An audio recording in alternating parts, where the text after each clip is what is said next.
Tere, hea vaataja! Tore, et oled meiega. Me arutleme täna Mattiuse evangeeliumi 7. peatüki teemadel. Minuga on siin pastor Rait Sool ja mina olen Martin Vassel.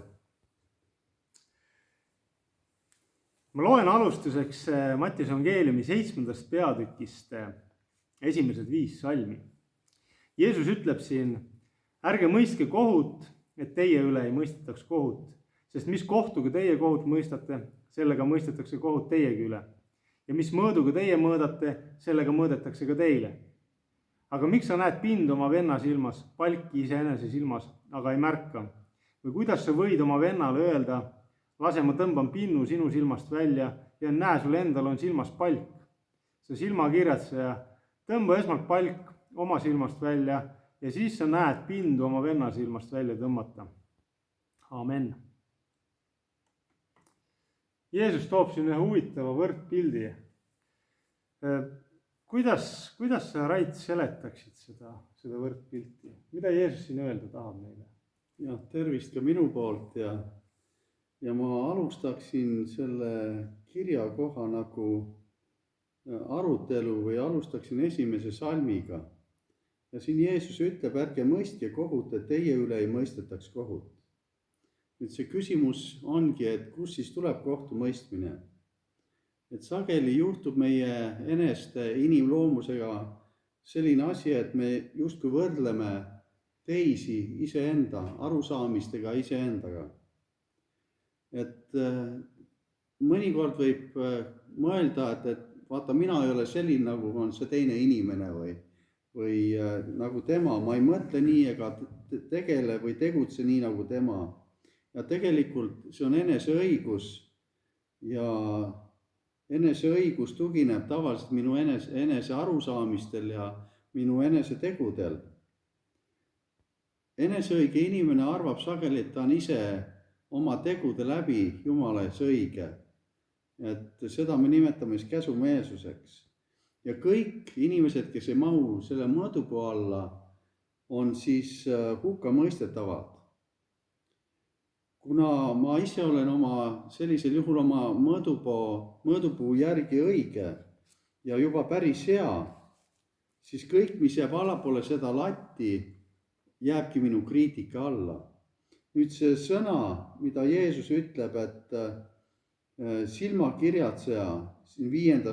salmis, tegelikult see kreekakeelne sõna tähendab upokriita ehk teisiti öeldes teeskleja ehk hüper- või ülikriitiline inimene või teisiti ka öeldes otsuste tegija valel alusel. Et mis on siis see vale alus? Sageli ma arvan, et see vale alus on see, kui me näemegi teisi inimesi läbi iseenese arusaamise ja läbi iseenese otsuste või läbi iseeneste hinnangute. Aga tegelikult Jumala sõna kutsub meid alati üles nägema inimesi läbi Jumala armastuse. Ja Jumala armastus on ka tegev minu elus, kui ma näen oma iseenda elu läbi Jumala silmade kõigepealt. See tähendab, et minagi olen puudulik ja ma vajan iga päev Jumala armu selleks, et temaga koos olla, temas käia ja teha ka oma elus õigeid otsuseid. Nüüd need inimesed, kes on kogenud Jumala armu oma elus, nad näevad tegelikult, kui hea on Jumal. Et ma olen tema käest kõik oma eksimused andeks saanud ja kui ma eksin ka tulevikus või kui ma teen ka vigu tänases päevas, siis needki on Jumala poolt andestatavad. Ja täpselt samuti Jumal tahab ka, et ma näeksin teisi inimesi läbi tema silmade. Kui Jumal on nii palju mind armastanud ja mulle armu andnud, siis ta tahab, et ma teeksin seda täpselt samuti teiste inimestega. Ja tegelikult see on ka see, mis aitab mul maha panna minu eneseõiguse ja pigem aidata ja julgustada ja olla toeks teistele inimestele. Mitte niivõrd näha nende vigu, kuivõrd püüda neid aidata nende olukordades. Ja tõde on ka see, et meie inimlik loomus on selline, et me näeme sageli vigu teistes just läbi nende nõrkuste, mis on meie endi elus. Ja selle kohta ka ütleb roomlastele kiri 2. peatükk ja ma loen siit mõned salmid, 4 esimest salmi. Sellepärast, kohut mõistev inimene, ole kes tahes, sa ei saa ennast vabandada, sest milles sa teise üle kohut mõistad, selles mõistad sa süüdi iseenese. Sina, kes sa mõistad kohut, teed ju sedasama. Et me teame, et Jumal mõistab tõtt mööda kohut nende üle, kes niisuguseid asju teevad. Sina aga, inimene, kes sa kohut mõistad nende üle, kes niisuguseid asju teevad ja teed ise sedasama, kas sa arvad, et pääsed Jumala kohtu otsusest? Või suhtud sa üleolevalt tema helduse ja sallivuse ja pikameele rohkusesse ega saa aru, et Jumala heldus tahab sind juhtida meelt parandama.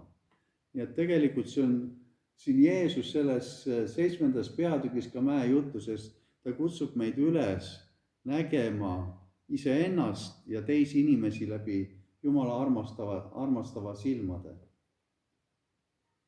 Ja siis ei ole ka kohtumõistmist meie poolt, vaid me pigem püüame teisi inimesi armastada ja neid aidata nende olukordades. Just. Mulle väga meeldib see, mis sa välja tõid, et sageli me näeme teiste inimeste puudulikkust just nendes kohtades, kus me ise oleme tegelikult puudulikud. Et tekib selline äratundmine ja siis on justkui mugavam neid puudulikkusi teise inimese peal näha, mitte iseendas. Et see sageli ärritab meid iseennast tegelikult ja me püüame alateadlikult neid ise oma elus varjata ja see avaldub ongi niimoodi meie kriitikas teiste inimeste vastu. Just. Jeesus ütleb siin 6. salmis, ärge andke seda, mis on püha koertele ja ärge heitke oma pärleid sigade ette, et nad neid ei tallaks oma jalgadega ega pöörduks tagasi ja teid lõhki ei kisuks. See on väga huvitav, selline justkui üsna selline järsk üleminek ühelt teemalt teisele. Aga mida Jeesus sellega ütleb meile? Jah, et me oleme siin nüüd eelnevate lindistuste ja jutluste ajal oleme ka siin rääginud väga palju taevariigist. Ja ma usun ka, et Jeesus toob siin võrdumi, nagu ta ütleb ka Matteuse 13, et ta räägib seal tähendamissõna, et taevariik on justkui kallihinnalise pärli sarnane. Et inimene, kes selle pärli, seda põldu nägi ja selle pärli leidis sealt, ta võtab kogu oma ülejäänud varanduse kokku, müüb selle maha, et osta seda põldu ja leida seda pärlit sellest põllust. Ja tõsiasi on see, et tegelikult kõik inimesed ei samasta taevariigi kallihinnalise pärliga. Ja nende jaoks on nende eneste hinnang ja see, mis on väärtuslik, see põhineb nende eneste arusaamisel, mis on tegelikult siis nende jaoks väärtus nende elus. Ja kui meie, kes me oleme leidnud selle pärni, siis me püüame jagada taevariigi õnnistusi ja sõnumid sellest kallihinnalisest pärlist, püüame jagada nende inimestega, siis nende jaoks see mitte ainult ei ole tühi asi, vaid tegelikult nad pöörduvad ja püüavad naerda meie üle ja meid isegi taga kiusata selle pärast. Ja siin on, ma usun, et Jeesus on andnud meile Jumala tarkuse, et kui inimene ei taha midagi kuulda võtta Jumalast ja taevariigist kui kallihinnalisest pärlist, siis ära tee seda, ära viska neid pärleid tema ette, vaid usalda see inimene palves Jumala kätesse ja pigem palu tema eest, et ta tuleks tõe tundmisele. Vastasel juhul see võib teha meile haiget ja see kindlasti ka võib hakata lammutama meie enda usaldust Jumala vastu. kas me siis ei peaks üldse teatud inimestele rääkima Jumalast ei kindlasti, aga tegelikult see võti ongi selles, ma usun, et see on Jumal, kes teeb tööd meie südamete. Meie ise ei päästa mitte kedagi. Ja kui inimene võib-olla esialgu ta ei võtagi sind kuulda, siis jäta see inimene Jumala hoolde. Las Jumal teeb tööd tema südames, las see sõna, mida sai jagatud, las see tegelikult tuua seda inimest nii-öelda meeleparandusele või tuua seda inimest tõe tundmisele. Et ma tean minu endagi elus, et kui ma esimest korda evangeeliumi kuulsin, see oli 91. aastal, siis ma ei võtnud seda vastu. Aga läks mööda alles 2 aastat, enne kui ma mõistsin oma eluolukordade läbi, et see on tegelikult pärl. Ja ma tahtsin Jeesust oma ellu vastu võtta. See on Jumala töö meie elus. Et meie osa on külvata, aga jätame selle kõik Jumala hoolde. Et külvata ikkagi tuleb, aga ei ole mõtet ka laskuda sellistesse lõputustesse vaidlustesse inimestega, kes tegelikult ei ole veel valmis seda Jumala sõna vastu võtma. Aga külvata siiski on hea. Seda on alati vaja teha. Nii et külvame ikka julgelt. Nüüd, kui me loeme siit edasi 7. peatükist 11. salmini, Jeesus ütleb, paluge ja teile antakse, otsige ja te leiate, koputage ja teile avatakse, sest iga paluja saab ja iga otsija leiab ja igale koputajale avatakse. Kas on teie seas sellist inimest, kelleta poeg palub leiba, ent tema annab talle kivi, või kui ta palub kala, ent ta annab talle mao? Kui nüüd teie, kes olete kurjad, oskate anda häid ande oma lastele, kui palju enam teie isa, kes on taevas, annab head neile, kes teda paluvad. Jeesus ütleb siin midagi väga võimast. Ta annab ühe väga võimsa tõotuse. Et iga paluja saab, iga otsija leiab. Ja igale koputajale avatakse. Kas see nüüd tähendab seda, et me võime Jumalalt paluda ükskõik mida ja Jumal täidab kõik meie soovid?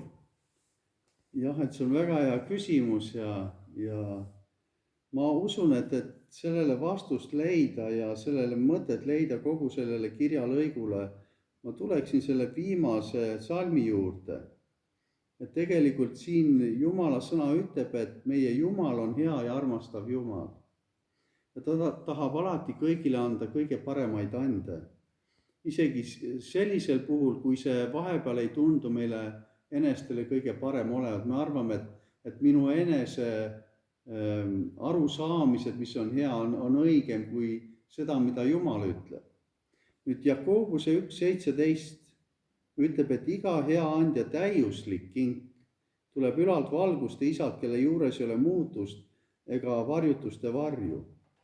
Nüüd tulles selle lõigu juurde tagasi, siis tegelikult Jeesus võrdleb siin meie maiseid isaseid taevase isaga. Ja ta ütleb, et kui meie, kes me oleme kurjad, armastame oma lapsi ja tahame neile head, kui palju enam taevane isa, kelle armastus on täiuslik, tahab anda head neile, kes teda paluvad. Nii et oluline on tegelikult meie suhe meie Jumalaga, taevase isaga. Ja siin on oluline ka see, et me selle suhte kaudu, lugedes Jumala sõna ja olles palve osaduses temaga, et me õpiksime tundma, kes on tegelikult meie Jumal. Jumal ei taha ju tegelikult meile anda midagi, mis on meie jaoks halb. Aga kui me lähme ka läbi elu olukordade, siis Jumal teab täpselt, kus me oleme. Jumal teab, mis on tegelikult selles olukorras meile parim.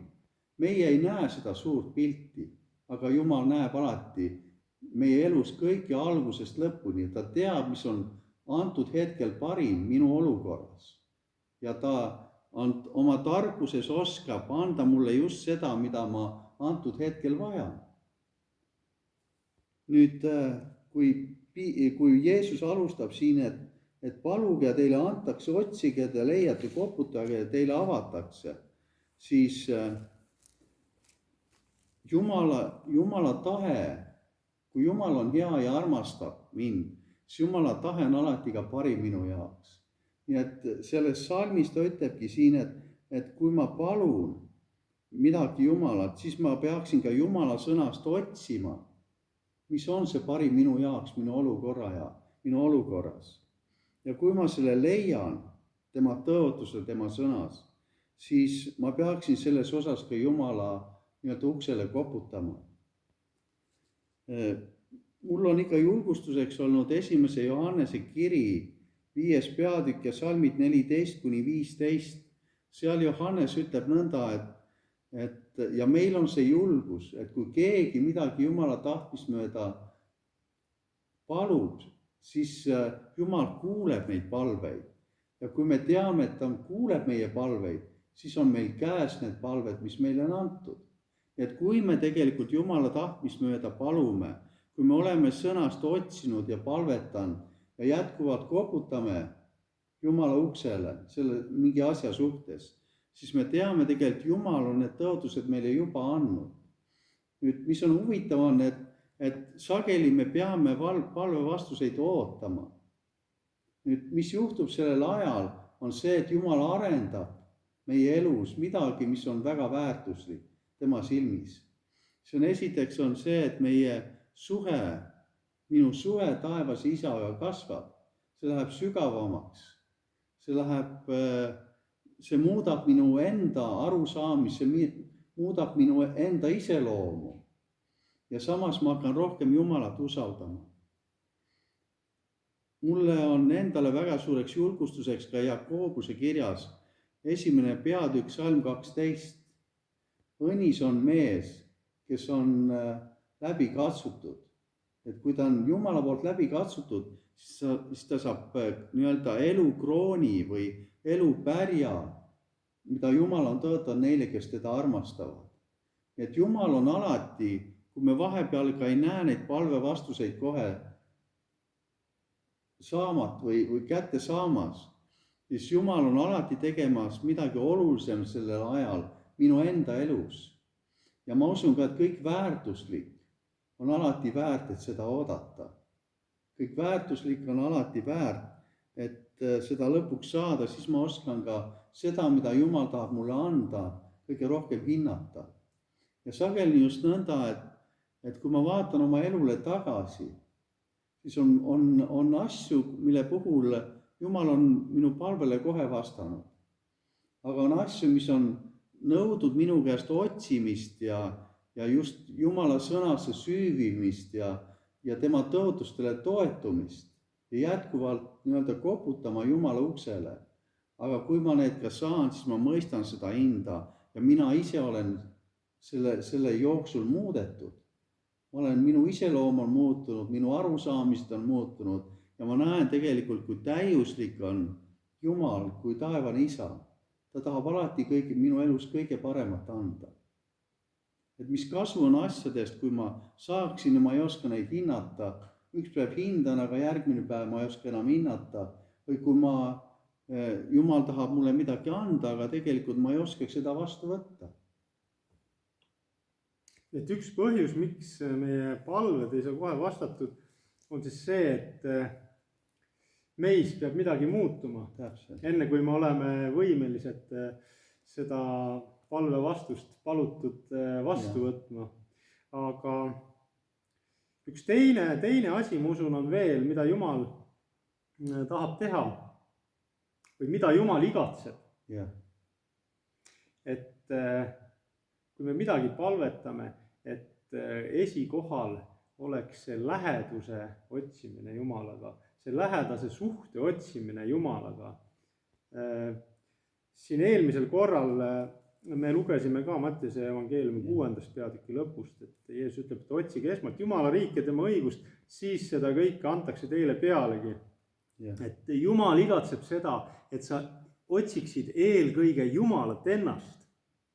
Ja siis Jumal on tõotanud, et ta annab kõike seda peale selle.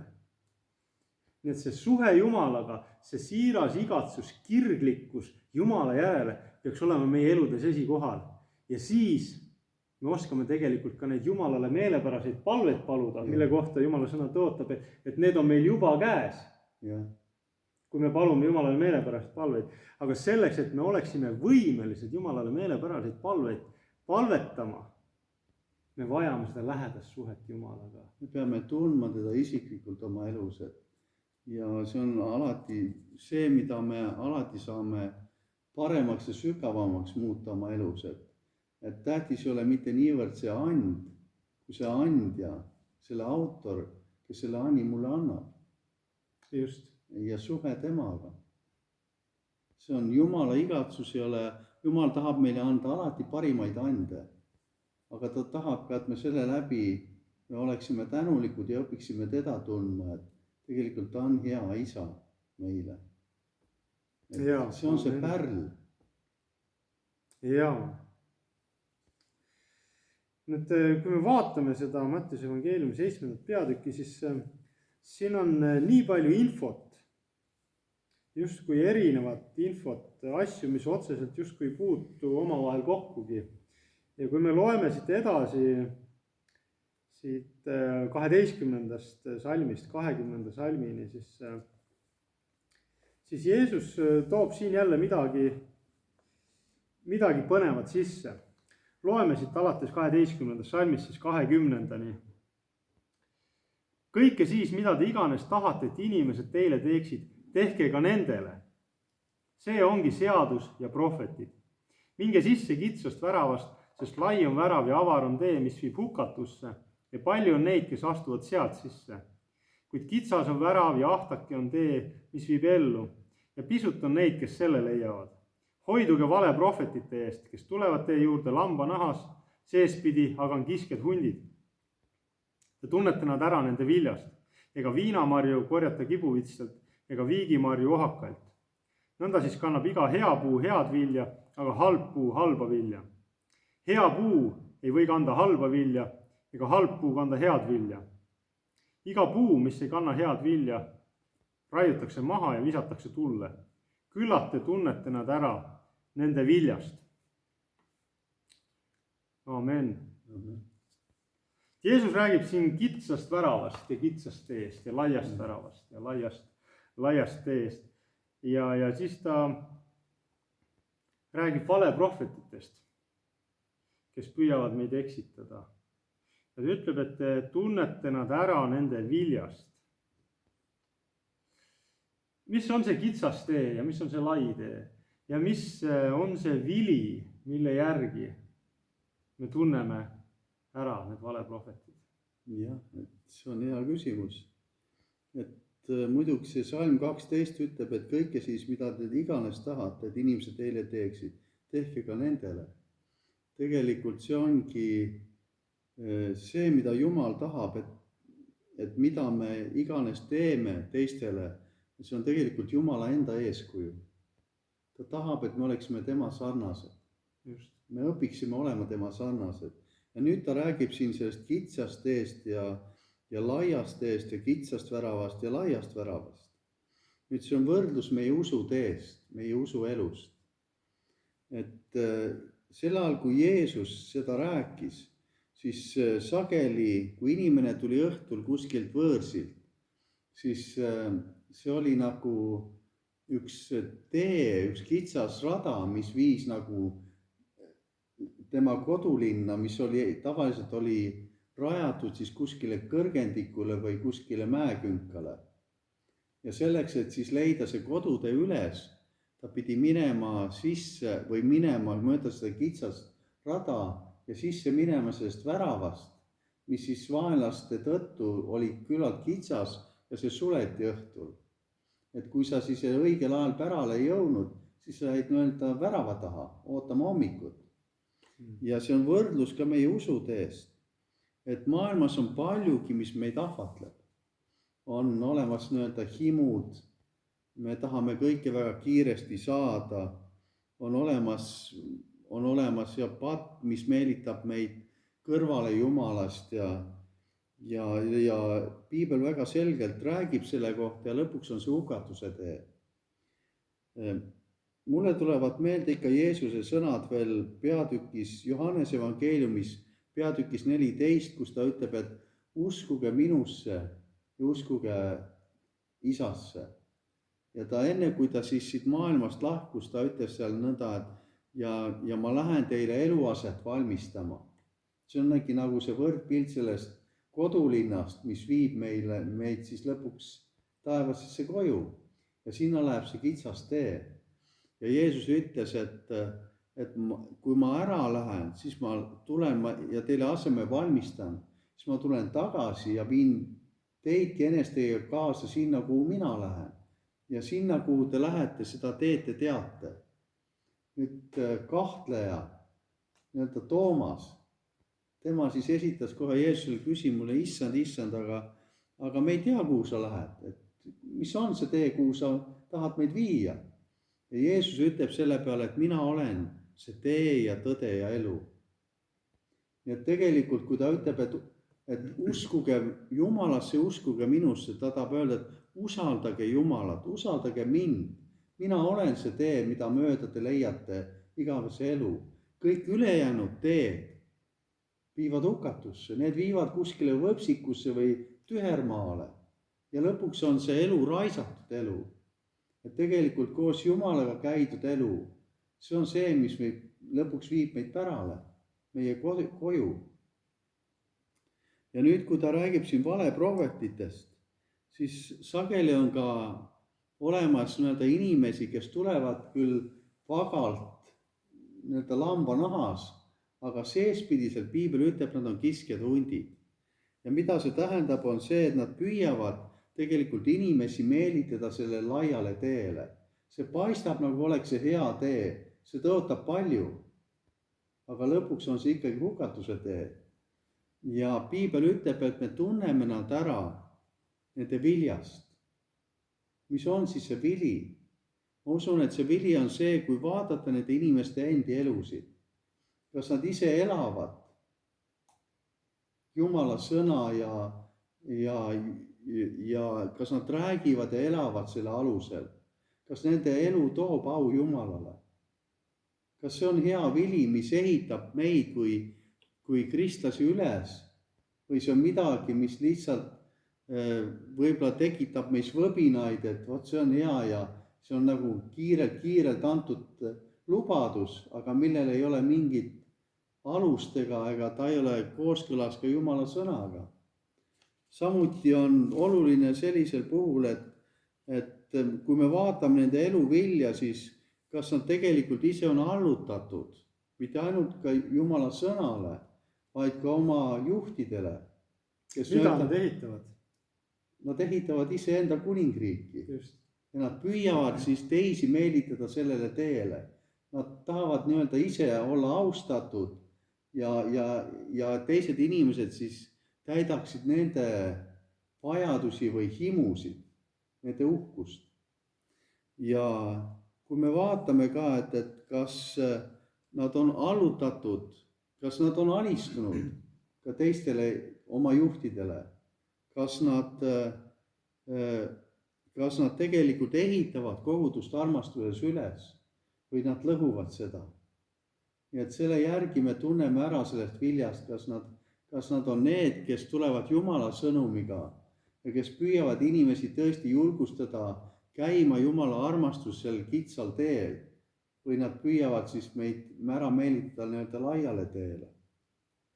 Ja üks kirja kohta õpetussõnades 12:22 ütleb, et valelikud huuled on issanda meelest jäledad, aga ustavad on temale meelepärased.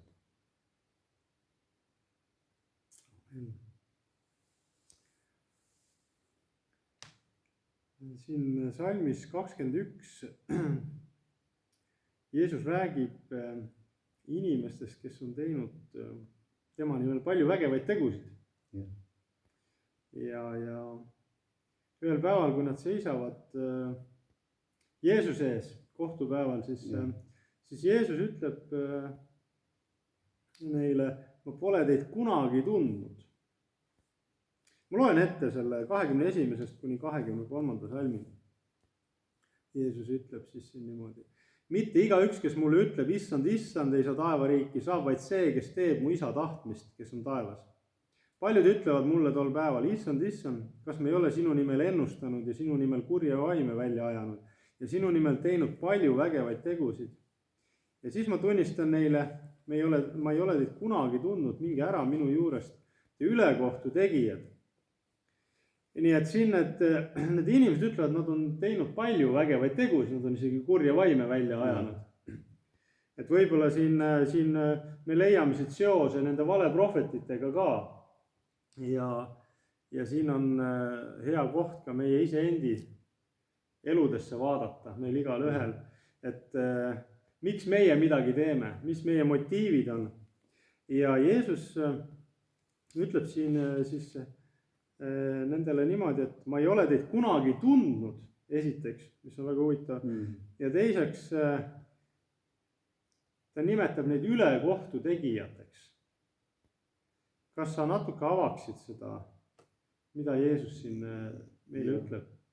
Ma usun, et see inimeste grupp, keda nõnda Jeesus kõnetab, need on inimesed, kes on tulnud kunagi tõe tundmisele.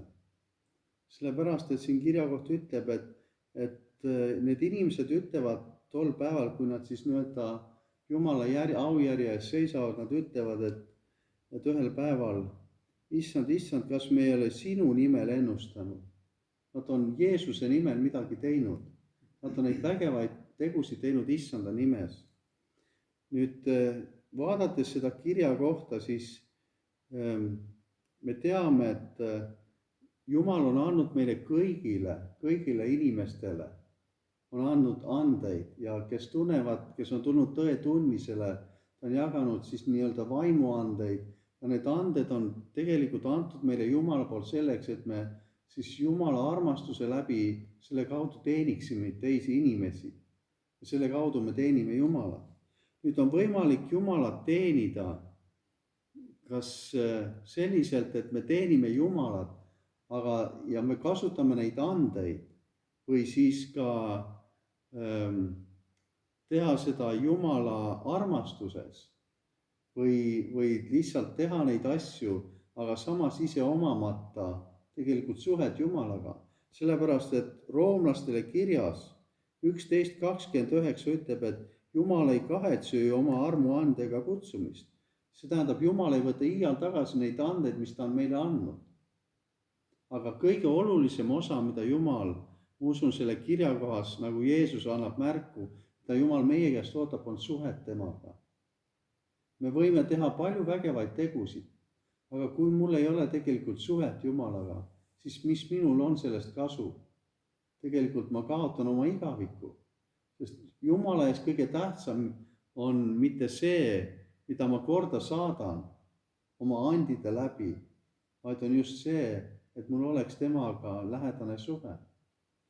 Ja ma usun, et see võtmeküsimus siin pole selles, et mida ma olen Jumalale nii-öelda teinud või ohverdanud oma elu kaudu, vaid eelkõige selles, et kas minu elu on allutatud Jumala tahtele, kas ma elan tema tahtega kooskõlas, kas ma olen alistunud talle, kas ma teen seda, mida tema tahab, või ma kasutan neid andeid nõnda, nagu ma ise õigeks pean ja heaks arvan.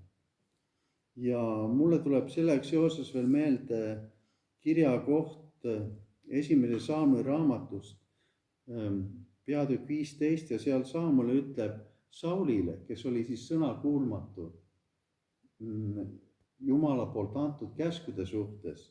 Ja ta ütleb seal need tähelepanuväärsed sõnad, et on siis issandal hea meel ohvritest, kui issanda hääle kuulda võtmisest. Vaata, sõnakuulmine ja tähelepanu on parem kui ohver. Nii et loomulikult need anid on vajalikud meie elus, et teenida nende läbi, aga eelkõige Jumal ootab seda lähedast armastussuhet temaga ja et mu elu oleks allutatud ja alistatud temale, et ma selle läbi siis jagaksid Jumala armastust teiste inimestega. Ja see lähedane suhe Jumalaga tegelikult teed meid võimeliseks ära tundma Jumala tahet meiega. Sest üks asi on see, et me teame 10 käsku ja nii edasi, me teame, mis on õige, mis on vale. Aga Jumalal on ka oma kord ja Jumalal on oma visioon meie igaühe eluga. Kus on meie koht, mis ajas, mida igaüks meist võiks teha. Ja see on parim asi, mis üldse meie eludes juhtuda saab. Aga nüüd, kui meil ei ole seda lähedast suhet Jumalaga, siis me võime teha neid häid tegusid kõiki. Me võime nii-öelda justkui pidada neid 10 käsku või mis iganes Jumala käske, aga kui meil ei ole seda lähedast suhet Jumalaga, siis me ei taba ära seda plaani, mis Jumalal on meiega. Ja niimoodi me tegelikult, justkui tehes häid tegusid, nagu need inimesed ka tegid, me võime lõhkuda tegelikult, nagu sa mainisid ka, et meid on kutsutud ehitama kogudust. Aga me võime oma nii-öelda heade tegudega tegelikult lõhkuda hoopis Jumala kogudust. Ja Piibel ütleb, kogudus, kes on kogudus? Kogudus on Kristuse ihu. Niisiis, tundmata Jumalat, olemata lähedases suhtes Jumalaga, tegelikult me paratamatult me lõhume Kristuse ihu. Et siingi see sõnad, mis ta ütleb ülekohtu tegijat või tegelikult see tähendab seadusetud või see tähendab tegelikult, et jah, nagu sa ütlesid, Martin, väga hästi, et see lõhub kogudus. Tegelikult Jumala sõna ütleb, et kogudus on Kristuse ihu, kes kõik kõigest täidab Jumala ees. Tegelikult Jumal alati kasutab oma kogudust kui tervikut selleks, et olla õnnistuseks. Et meid ei ole kutsutud nii-öelda üksikuteks huntideks, vaid meid on kutsutud olema osa millestki palju suuremast. Ja see on väljendatud siis Jumala tahtes läbi koguduse. Just. Nüüd lõpetuseks ma loen 24. salmist 29. salmini. Igaüks nüüd, kes neid mu sõnu kuuleb ja nende järgi teeb, sarnaneb aruka mehega, kes ehitas oma maja kaljule ja sadas paduvihma ja tulid veevood ja puhusid tuuled ning söösid vastu seda maja. Aga see ei varisenud, sest see oli rajatud kaljule. Ja igaüks, kes neid mu sõnu kuuleb, et nende järgi ei tee, sarnaneb rumala mehega, kes ehitas oma maja liivale ja sadas paduvihma ja tulid veevood ja puhusid tuuled ning söösid vastu seda maja. Ja see varises ja selle kokku varisemine oli ränk. Ja sündis, kui Jeesus oli need kõned lõpetanud, et rahva hulgad olid vapustatud tema õpetusest, sest ta õpetasi neid nagu see, kellel on meelevald, mitte nõnda nagu nende kirjatundjad. Amen. Ja mäejutlus lõpeb sellega. Kui me nüüd mõtleme kõige selle eelneva peale, millest me oleme siin rääkinud, arutlenud ka eelnevate saadete jooksul, siis Jeesus lõpetab sellise võrdpildiga mäejutluse. Kas sa avaksid natukene seda? Ja, et ma nimetaksin seda kirjalõiku või mis sa nüüd Martin lõpuks lugesid, selle mäejutluse lõpuosast, et see on nagu tähendamissõna ehitajatest. Ja siin Jeesus räägib, toob selle võrdpildi siis arukast mehest, targast mehest ja rumalast mehest. Ja see on nagu see kokkuvõte kogu mäejutlusest tegelikult. Ja mis ta siin ütleb? Ta ütleb, et igaüks nüüd.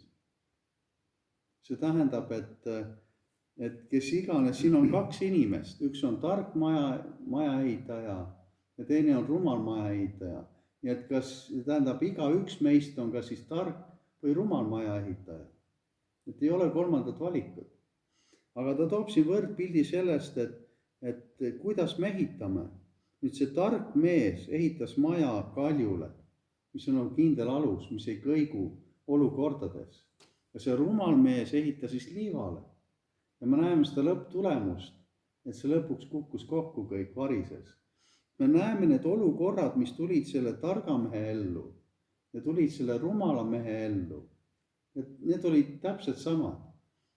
Tulid nii-öelda olukorrad, mis olid vastu, mis katsusid läbi selle töö, mida need mehed ehitasid. Et seal tulid, ütleb siin, et puusid tuuled ja tulid veevood ja sadas paduvihma ja söösid vastu seda maja, mida siis need mehed ehitasid.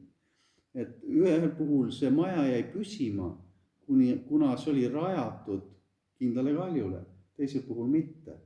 Ja mis siis jäi püsima? Jeesus ütleb, kes oli see tark mees.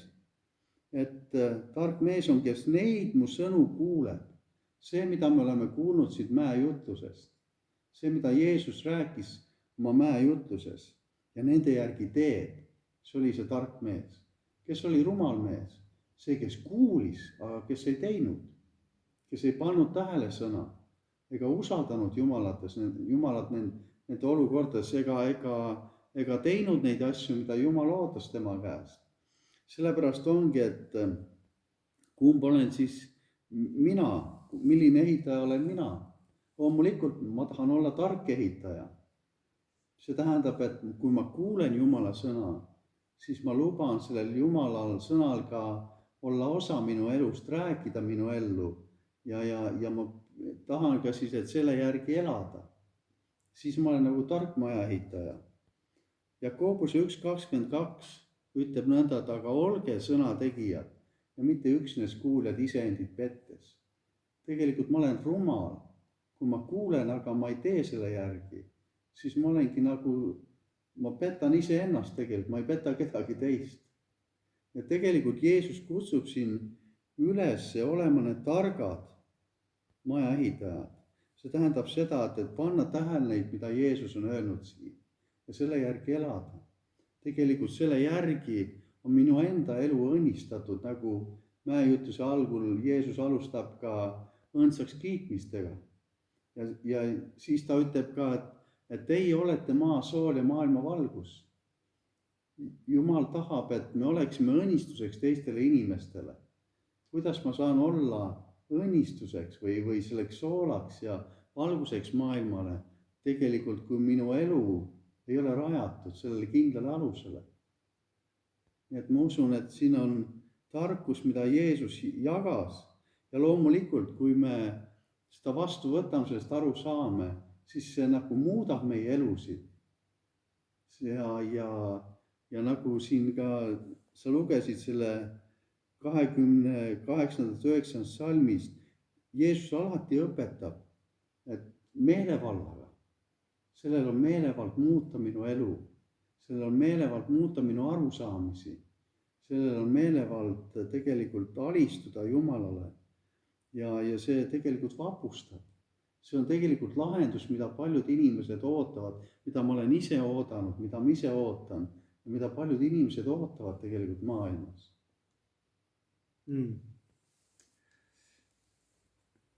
Ma olen ise elus ehitanud väga palju maju ja kõikvõimalikke hooneid ja selles mõttes ma väga hästi haakun selle ehitamise võrdpildiga. Ja mõnikord on olnud ka ehitusobjektidel niimoodi, et insener on joonistanud midagi, mis selgub, et see tegelikult ei mahu reaalsesse hoonesse, sellesse kohta, kuhu ta on selle joonistanud. Sest ta ei ole olnud selle reaalse füüsilise olukorra sees. Võib-olla ta ei ole üldse seal hoones käinud või on ta seal põgusalt ringi vaadanud, aga need põhilised asjad, mille järgi ta on oma joonise joonistanud, on teised joonised. Ja siit me näeme, kui oluline on see, et me oleme selle asja sees, et me tuleme selle asja sisse, et see ei ole ainult selline teoreetiline pinnapealne teadmine, vaid me tuleme ja kogeme. Me kogeme ja oleme selle asja sees. Siis me saame tegelikult selle tõelise pildi, selle adekvaatse pildi. Siis me märkame neid nüansse, mida me teoreetiliselt või paberi peal ei näe. Me võime ka lugeda seda Jumala sõna. Me võime lugeda seda projekti ja me võime selle üle palju filosofeerida ja küllalt on tuntud filosoofe, kes suudavad ühe pisikese lihtsa mõtte nii keeruliseks ajada ja 3 lehekülje pikkuseid lauseid selle kohta kirjutada. Aga selles ei ole seda elu, selles ei ole seda väge. Filosoofial on oma koht ja ma usun, et see aitab meil treenida meie aju, meie mõtlemist. Aga kui see jääb ainult sinna, sellele tasemele, inimlikule filosofeerimisele, siis selles ei ole elu. Selles ei ole seda väge, mis suudaks ehitada midagi, mis jääb püsima. Selleks, et me jääksime püsima, me vajame tõepoolest teha seda, mida Jeesus ütles. Mitte ainult rääkida seda, mitte ainult lugeda seda, vaid teha seda. See peab saama osaks minu elust. Elada seda. Just nimelt. Ja kui me elame seda, siis mis juhtub? Juhtub seesama, mida öeldi Jeesuse kohta. Et selles on vägi, selles on meelevald. Nii et Jumala lapseks olemine, elu koos Jumalaga, see on praktiline. See ei ole teoreetiline, see ei ole mingisugune hobi, see ei ole mingisugune filosoofia, see ei ole midagi, millest noppida ainult üht-teist, vaid see on praktiline elu. See on lähedane suhe Jumalaga. Ja kui sa avad ennast täielikult Jumalale, kui sa annad täielikult oma elu Jumalale üle ja otsid seda lähedast suhet Jumalaga, siis sinu elu saab rajatud kaljule, siis sinu elu on see, mis jääb püsima ja ühel päeval, kui sa seisad Jumala ees, siis Jumal ütleb sulle hästi tehtud, sa hea ja ustav sulane. Elu koos Jumalaga, lähedases suhtes Jumalaga on parim elu, mida sa üldse võiksid soovida. Sest Jumal on sinu looja, Jumal on täiuslik, Jumal teab, mis on sulle parim. Jumal teab, mis on parim. Et ma väga julgustan sind täielikult pühendama oma elu Jumalale, otsima seda lähedast suhet eelkõige Jumalaga ja siis Jumal annab kõike muud peale selle ja rikkalikult. Sellega me tõmbame mäejutluse seeria kokku. Suur tänu, et sa olid täna meiega. Minuga oli siin koos Rait Sool, mina olen Martin Vassel ja kohtumiseni taas. Järgmisel korral arutame juba uute teemade üle. Jumal õnnistagu sind. Kõike head teile.